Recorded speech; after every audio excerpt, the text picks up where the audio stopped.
এরকম জ্যামের রাস্তায়, ব্যস্ত রাস্তায় যদি আপনি বাইকটা রাইড করেন, এটা দেখেন, এটা ব্যস্ত একটা রাস্তা, বনানী থেকে এয়ারপোর্টের দিকে যে রাস্তাটা গেছে ব্যস্ত একটা রাস্তা, এইসব রাস্তা যদি আপনি বাইকটা রাইড করেন, আপনি বাইক রাইডিংয়ের সমস্ত কৌশলগুলো ঠিকঠাক মতো তো অ্যাপ্লাই করতে হবেই।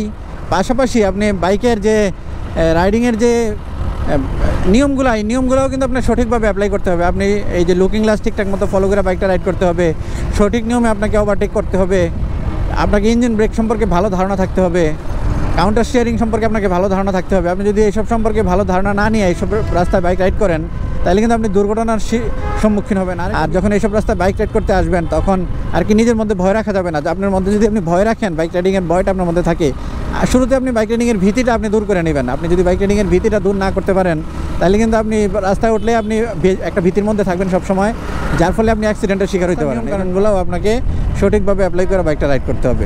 তো ঠিক আছে, সবাই ভালো থাকেন, আল্লাহ হাফেজ।